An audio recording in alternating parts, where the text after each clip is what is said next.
by what they've read and seen since, describing essentially what they remember. Yeah. It's just a nice part of the world. It really is. Yeah. Everybody's so helpful. Hang on now. Let's see how our Tinker Toys are all put together here. Have we got any kind of an audio lab? Yeah, if you just want to give me a little bit of... Glenn, would you just say a couple things? Okay, first of all, the phone was ringing, right? Okay, the way I became involved in this was started out in the early afternoon, around probably 1:30 in the afternoon, and I received a telephone call from the mortuary officer out at the Walker Air Force Base, Army Airfield Base, and he was inquiring about what would be the smallest possible casket that we could get that would be hermetically sealed. And at that time, I know that we had used like the 4 feet and caskets. We had used those before, but I thought they also made them in a 3/6. So, he wanted to know if we had any in stock, and I said no, but if I can make a call to Amarillo, I can have him in, by 7 o'clock the next morning on a truck. So he said, I'll get back to you. And that was the first contact that I had with the base. And then what? Then he called back, probably 45 minutes or so later. And he said, I need to ask you some more questions. He said, in case something like this should happen, he said, we need to know what the preparation, what your preparations are for the bodies that had been laying out in the elements, And he said, we need to know also what if your treatments of the bodies are the remains, what could you do to them, and if your treatments, would it change any of the chemical breakdown of the tissues, the blood? Would it make a difference? And I said, I thought probably it would. And I said, of course, he knew exactly how we would treat those bodies because we have an outline from them and what we really have to do. I think he already at that point knew exactly what we would have to do. Did he disclose to you what he had? No. I told him, I said, if you have a problem, if you want, if you have something you don't really know what to do about it, let me come out, and I'll, try to help you do whatever you want to do. And he said,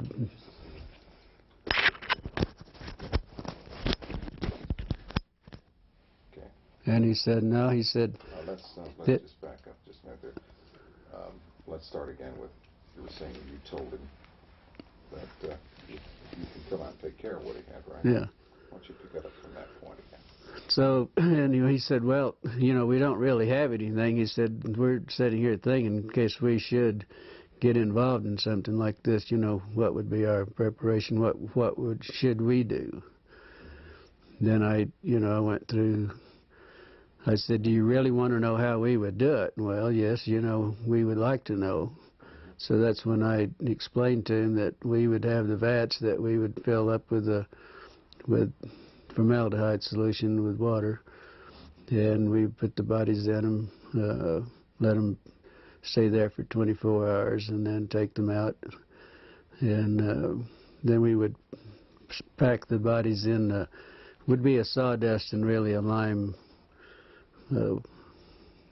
what we would pack them in, then wrap them in the plastic. That's bodies that were badly decomposed.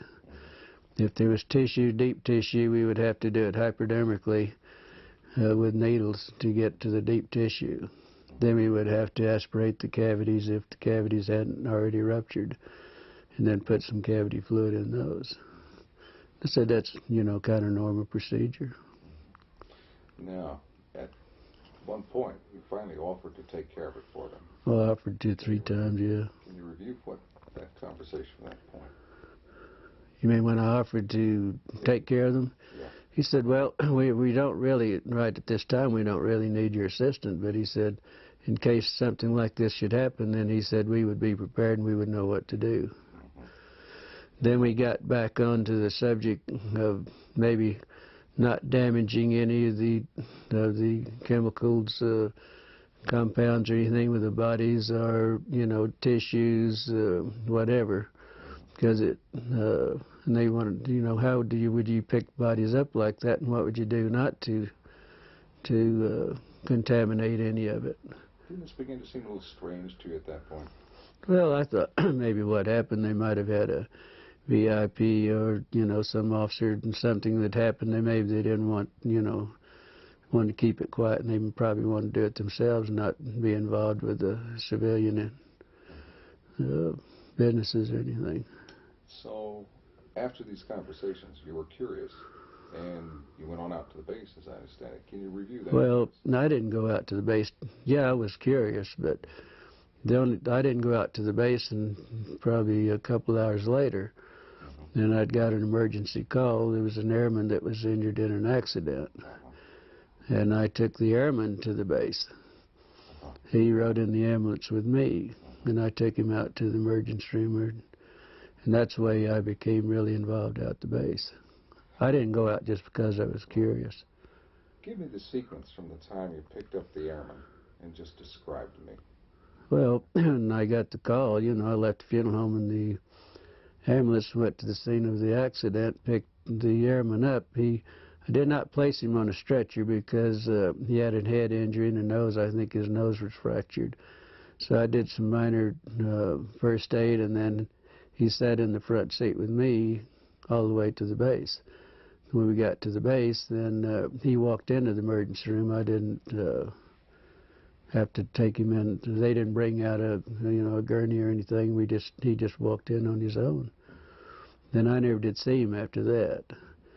Then I had this friend that I wanted to talk to and see. This is a lieutenant nurse that I knew quite well, that had only been there approximately, only been commissioned and been out to sign. This was her first assignment out to the air base.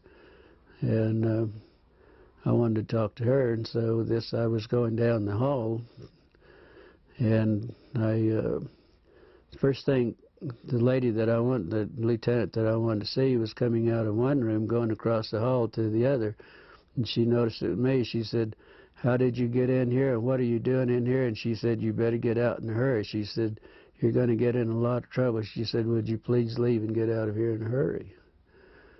And then I turned around, and she went on into the other room.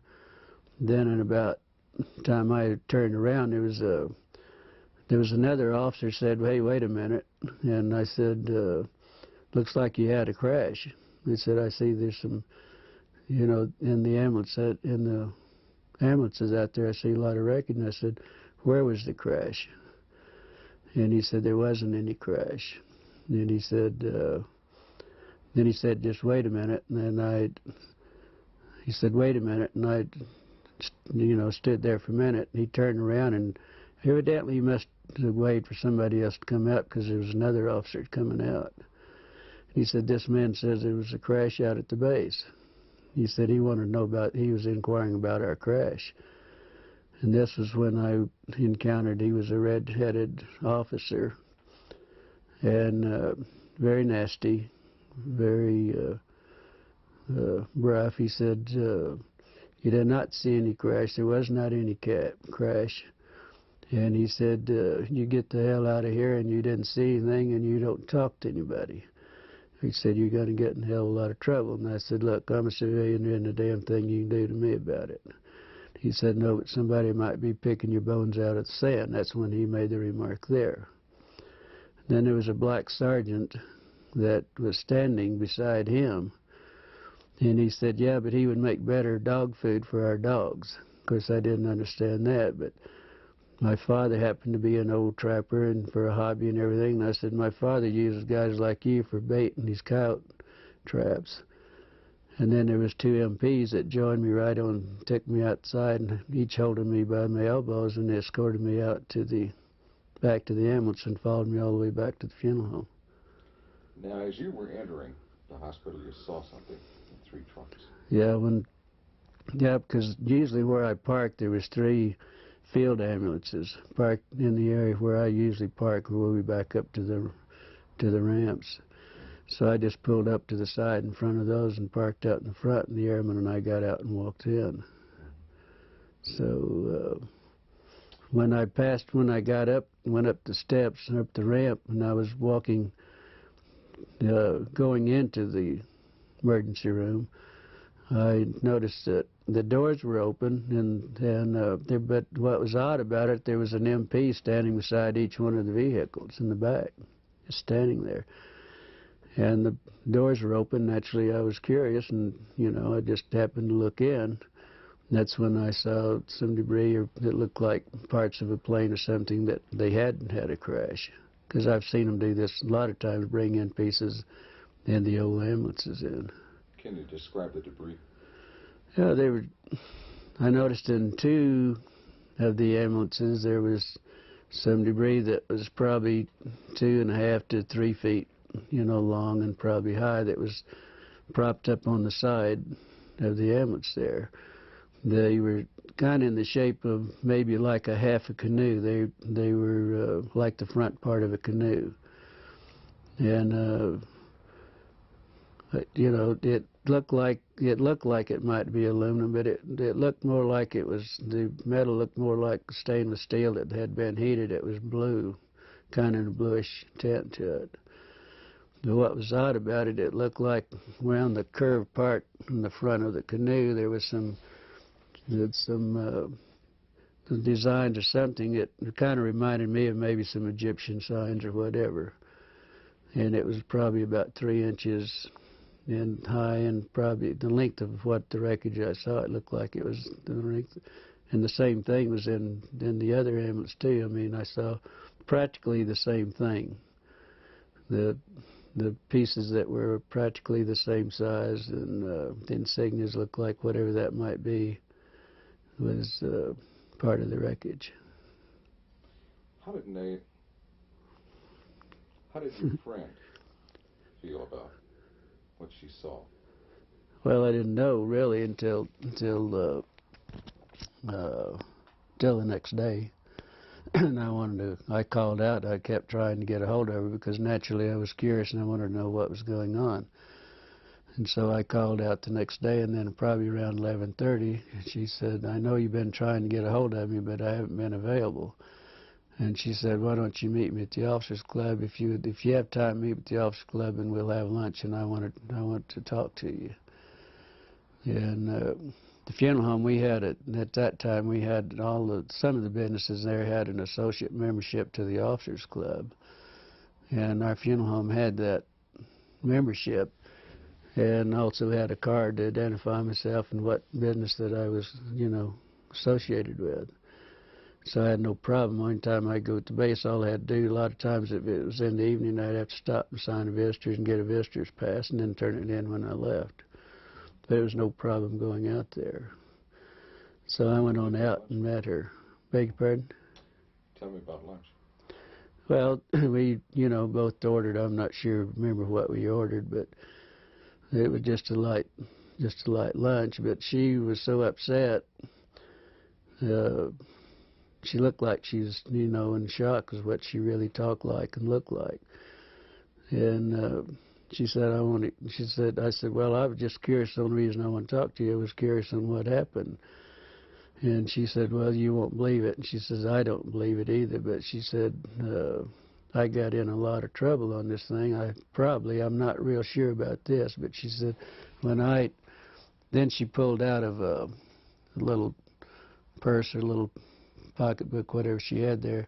She gave me a little diagram that she had drawn some figures of some arms and face and so on. She told me that this is what was in those, that it was a crash. It wasn't an airplane, but they didn't know what it was at that time. These were bodies.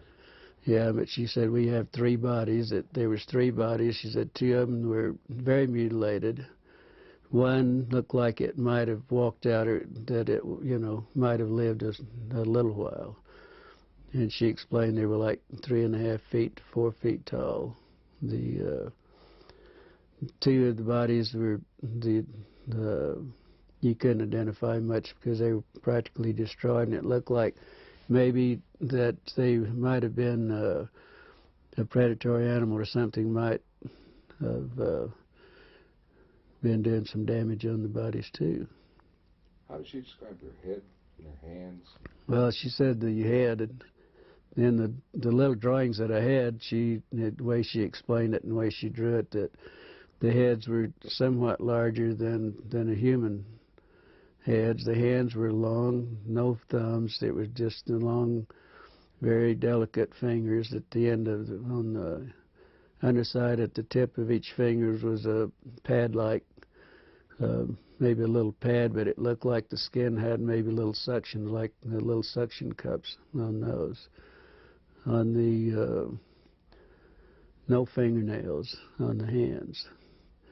The head, the lips were just a long, narrow, more or less, not full lips like we would have in most of our people, but very fine lined, very fine lips. There was no teeth. That was the inside of the mouth. It was kind of like a real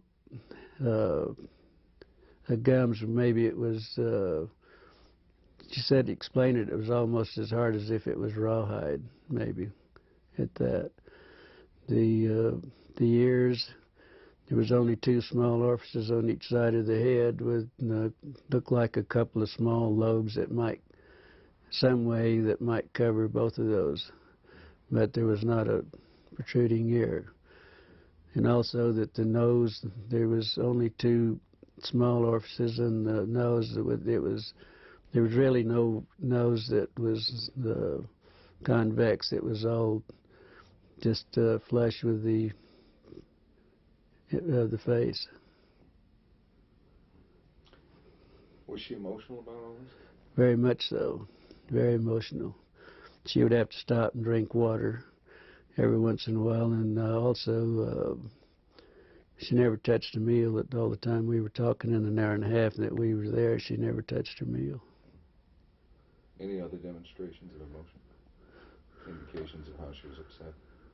Well, just, every once in a while she'd go like this, and wringing her hands, and she said it was the most I've never been so horrified in my life. I've never seen anything so gruesome in my life. I've never smelt anything that smelt worse in my life. And she told me that when I saw her, she was leaving the room to go to the bathroom because she was deathly ill and was going to throw up.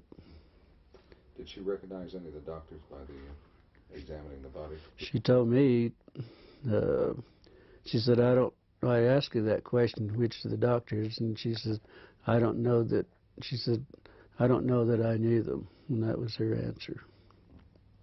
So, but she said she walked in the room and they said, hey, we need you, you need to help us.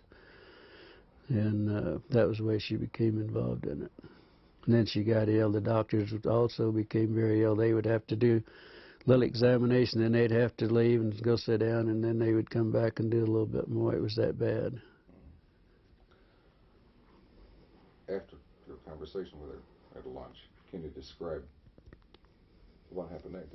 How you were unable to see her again, and how you learned the... Well, yeah, we'd visited a while, and then I had to get back to the funeral home, go back to work, but then I never did see her after that. And I called out the next day to see how she was feeling, and they told me that she wasn't available. Then I wouldn't be available that day. I called the next day, and they told me that she'd been transferred. And it was rather odd because she'd only been at the base less than 3 months. That was her on commission less than 3 months, and that was her first assignment. So it was rather odd that she would be transferred out, within 3 months. So later on, you attempted to. I guess you got a letter. Then about 2 weeks, probably 2 weeks, at least 2 weeks. Could have been a little longer, but I know it was at least 2 weeks. I got a letter addressed to me at Glendennis at the Ballard Funeral Home, with she didn't sign. It didn't have any returned address or anything on it, but inside of the letter there was just a note. She said, "I don't have time to write. I will write later. This is my APO number," and that was the extent of it. So then I wrote back to her and asked her more or less how she was feeling and why the sudden transfer, and then I hoped that she wasn't in any trouble. It was just a short note. I really didn't go into a lot of detail or anything. Then probably 3 weeks or probably a month after that, then I got the letter that I had mailed to her. It was returned. It was stamped return, and also it's in red printing it said deceased.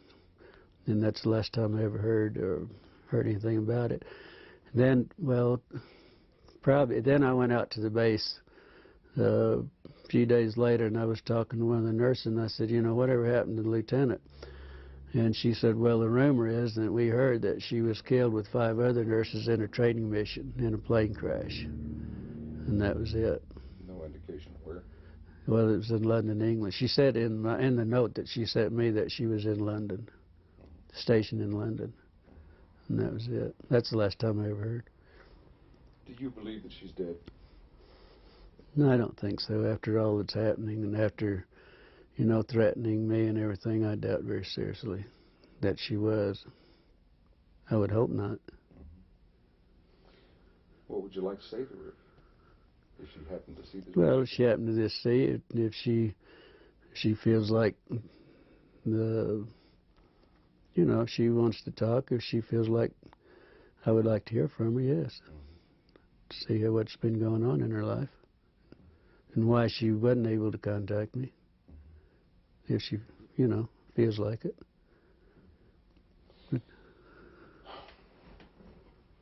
Let's stop tape for that. Wait. Now,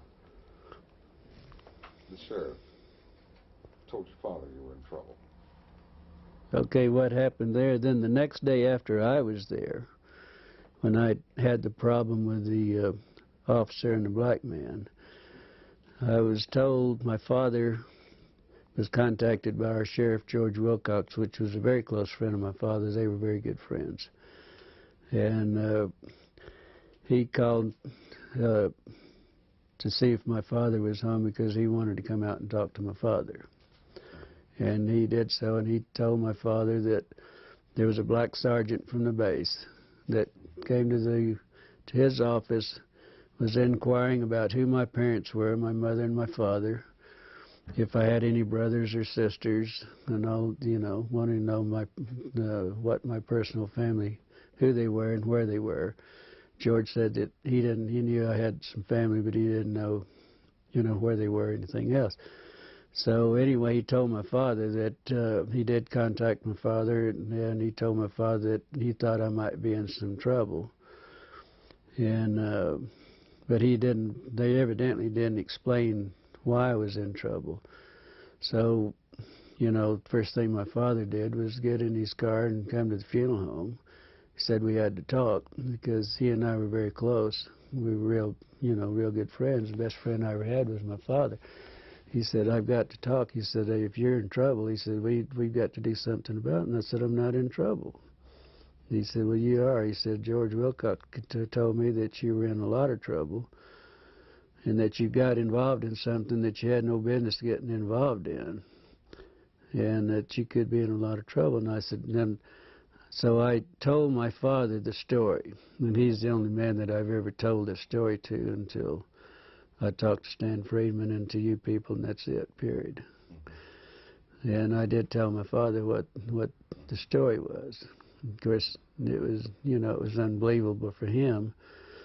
But then he became very upset, and he wanted to go shoot a few people and all that because they did threaten my life, and, and they, so that was the way my father heard about it, and that was the extent of my family. And he never would tell him who my brother, and I had a brother that was a fighter pilot during that time, and I had 3 sisters, and one of them was a nurse.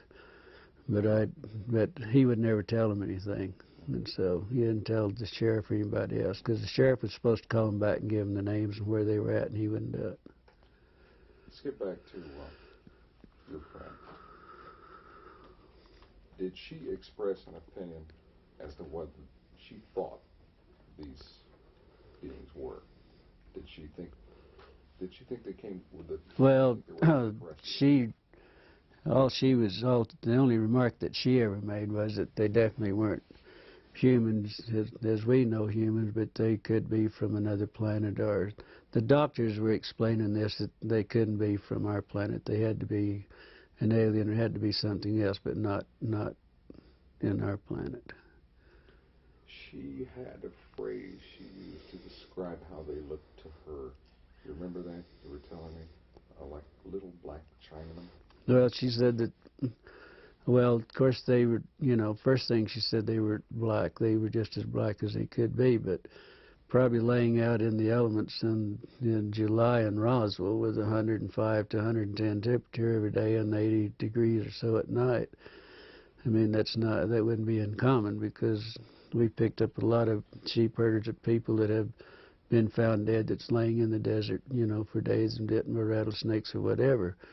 And they do turn, as black as they can. And I know exactly what they were talking about, because, with the smell and the odor being so drastic, because this is a very unpleasant situation, And let's talk about their eyes.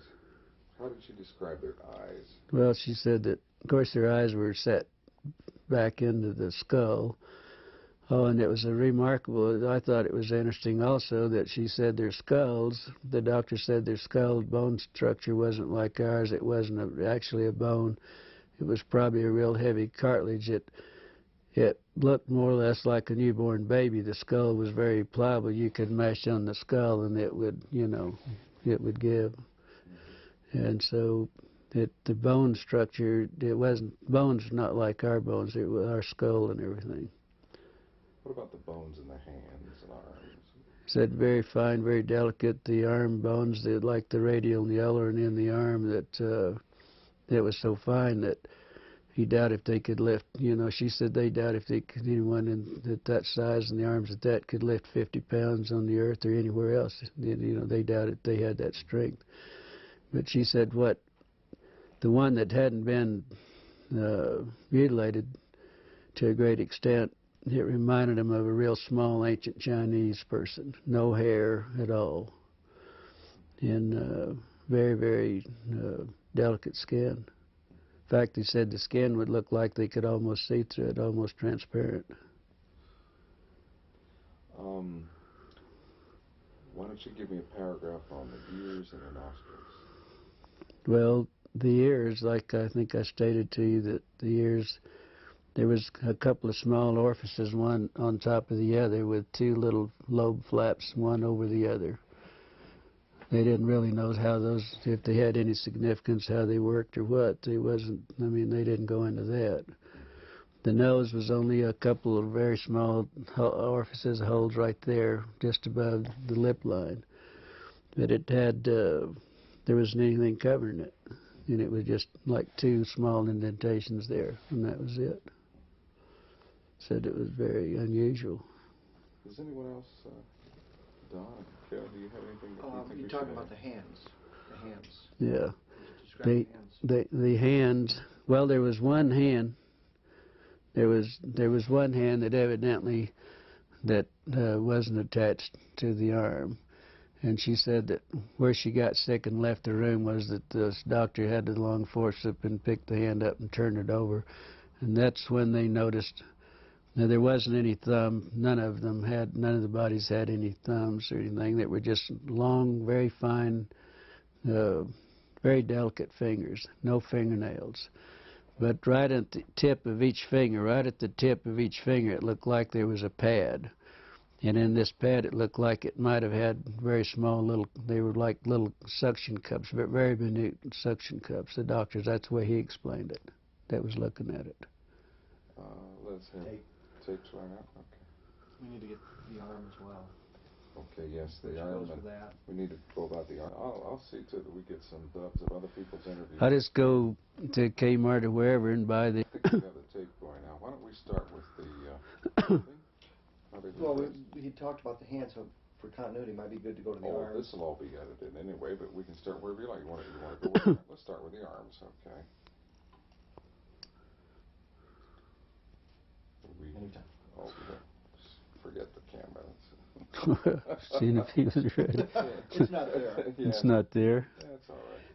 But you were asking me to describe the arms, and this was another thing that the lieutenant brought out, that it was very the difference between theirs and ours, that from the wrist to the first joint here, that it was probably 1.5 times longer than the top part up here. It was very odd looking. It was very odd, she said. And the very small arms, very small. Bone structure? Bone structure, of course I asked her about the bones because we were talking about the wrist bones and everything, and she said it was very similar to ours, but the bones were so small that their bones probably wasn't in the arms wasn't any larger than my finger. Wow. So. Heavens. Okay, now give me 2 or 3 sentences on how they were dressed. If they were dressed. We never mentioned it. Exactly. Never talked about the dress. Did she say anything about sex, or was she able to determine? She said she really never, she was so sick and everything that it never even entered her mind. So that was it. I guess not. No way to determine the sex of the beings then. Well, it wasn't discussed with her. It probably was, but she, like she said, I was so ill and so horrified that I don't, she said, she sat up all night and she knew I was going to be real concerned, knew I was going to be on what happened, she knew that I got in trouble, probably. And she drew that, she sat up and made little notes on the back of these little prescription pads. And that's what, she had her notes made out, and that's what we discussed, particularly what she had. I was very interested in that you had kept so many records of the incident and pertaining to everything that you know regarding the UFO correction. And you kept them in the, there at Ballard's, and then later they disappeared. Yeah. Could you give us a Well, sense of that? I was really in charge of all the military contracts. I did all the bids and everything and really took care of all the contracts myself. And that was one of my duties at the funeral home, to take care of the military. And I had a file on everything that ever happened at Walker Air Base, like Bob Hope and some of the big orchestras, and everybody'd come and have the big parties and everything in the hangars, I attended, but I would also have pictures and everything. I had a personal file that I kept, and I kept everything in this file that pertained that I attended or whatever. And this is where I put the diagrams and the notes that she gave me was in my personal file. Well, then the Ballard Funeral Home sold at a later date, several years later, that it sold. And the people that bought the funeral home, these were files they were the old files that they kept in the basement down in the furnace room. And they had I had all the military files together in one filing cabinet. Everything that happened at the base and everything. We also had the contract at Fort Sumner Air Base. They had a glider base there, and also fighter pilot training there, and the P-47s and 51s and so on. And so I had all the files. Everything was one filing cabinet, was strictly all military. And that's where I had all this filed away. I had all this filed away. I even had the newspaper that Walter Haught, the headlines and all this, the next day. I had all that in these files. And what interests me is that out of all these files, all these different topics, only one was missing when you went to look for it, and that was one pertaining to this. Yeah. Can you review that for us? Well, no, there were some of the other files were missing also, not just my own file. But my file was in the same, all